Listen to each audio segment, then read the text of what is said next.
નમસ્કાર મિત્રો, વાર્તા સાંભળવા માટે આવીએ છો। ચાલો વાર્તાની શરૂઆત કરીએ। મારું નામ નિધિ છે। મારી ઉંમર 32 વર્ષની છે। મારા લગ્નના 7 વર્ષ થઈ ગયા છે, તો પણ હું ખૂબ જ જોરદાર લાગુ છું। મેં મારા પાડોશમાં રહેતા છોકરાને રાત્રે ઘરે બોલાવ્યો અને પછી મારાથી રહેવાયું નહીં, એટલે આગળ જે વાત તમને કહેવા જઈ રહી છું એમાં તમને ખૂબ જ મજા આવશે। પાડોશી કોણ છે અને હું કોણ છું અને તેની સાથે હું શું કરવા માગું છું તે ખૂબ જ મજાની વાત છે।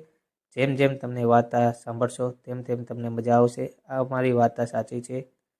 અંધારી રાત હતી। ચારે બાજુ પવન ફૂંકાઈ રહ્યો હતો અને ચંદ્રનો પ્રકાશ મારા પલંગ પર પડતો હતો। હું એકલી હતી, તમામ દુઃખોથી દૂર હતી, પરંતુ એ રાતનો ચાંદો અનોખો જાદુ હતો, જેણે મને મારા પાડોશી વિશે વિચારવા મજબૂર કરી રહ્યો હતો। તે હંમેશા મારી બારીમાંથી મને જોતો હતો। પહેલાં તો મને એવું લાગ્યું કે જાણે કોઈ અલગ રીતે મને જોઈ રહ્યો છે, પણ ધીરે ધીરે એની આંખોમાં મારા વિશે આકર્ષવા લાગ્યો હતો। એવું લાગતું હતું કે જાણે એની આંખોમાં કોઈ રહસ્ય છુપાયેલું છે, જે મને તેમની તરફ આકર્ષિત કરે છે। મેં તેને ક્યારેય બરાબર જોયો નહોતો। તે મારા પાડોશીનો દીકરો હતો। જ્યારે પણ તે બાજુના બગીચામાં કામ કરતો ત્યારે તેને ગુપ્ત રીતે હું જોતી હતી। કેટલીક વાર તેને ખ્યાલ આવતો હતો કે હું તેને જોઈ રહી છું, પરંતુ તે હજી પણ તેના કામમાં વ્યસ્ત હતો।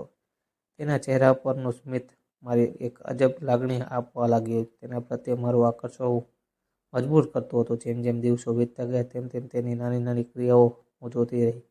શું તે મારી જિંદગી માટે એવી જ લાગણી અનુભવે છે જે હું તેના માટે અનુભવું છું? આ બધું મારા મનની દરેક વાત હતી, રમત હતી। આ પ્રશ્નના જવાબ જાણવાની મારી ખૂબ જ ઈચ્છા હતી। આમ કરતાં 2 મહિના વીતી ગયા। હું એને જોતી રહી અને એ મને જોતો રહ્યો।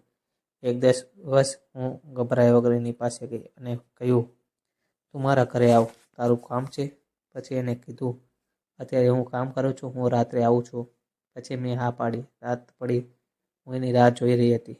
રાત્રે એ મારા ઘરે આવ્યો। અમે બંને બેઠા, એ ચા બનાવી અને અમે બંને ચા પીતા હતા, પછી વાતો કરતા હતા। મેં એને પૂછ્યું, તારી કોઈ ગર્લફ્રેન્ડ છે? એને ના પાડી। મેં કીધું, આટલી ઉંમર હજુ સુધી કોઈ કેમ ગર્લફ્રેન્ડ નથી? ત્યારે મને એને કીધું કે મારે ગર્લફ્રેન્ડ હતી, જે મને છોડીને જતી રહી છે, ત્યારથી હું સિંગલ છું। પછી મેં એની સામે જોઈને હસી રહી હતી અને એ મારી સામે જોઈને શરમાતો હતો। પછી વાતોમાં મેં એને પૂછી લીધું કે તારી કોઈ ગર્લફ્રેન્ડ નથી તો મને મારી ગર્લફ્રેન્ડ બનાવી લે। હું પણ આ સમયની વાટ જોઈ રહી હતી। મેં પણ હા પાડી દીધી। પછી હું રાત્રે બહુ ખુશ થઈ ગઈ હતી, એટલે મેં મારા ઘરે કોઈ નહોતું એટલે મેં તેને રોકવાનું કહ્યું અને સૂવાનું કહ્યું અહીં। પછી અમે બંને સૂવા માટે બેડરૂમમાં ગયા। પછી તે લાઇટ બંધ કરી અને સૂવા માંડ્યા।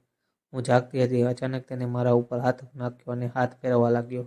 હું હલવા માંડી એટલે એને એમ થયું કે હું જાગી ગઈ છે, એટલે એને હાથ પાછો લઈ લીધો। પછી હું સૂવાનું નાટક કરવા લાગી, ત્યાં તો એને મને પકડી શરમાયા વગર કૂવામાં પાઇપ ફિટ કરી નાખ્યો। મને પણ મજા આવતી હતી એટલે મેં પણ એને કંઈ કીધું નહીં અને અમે બંને આમ જ મજા લેતા રહ્યા।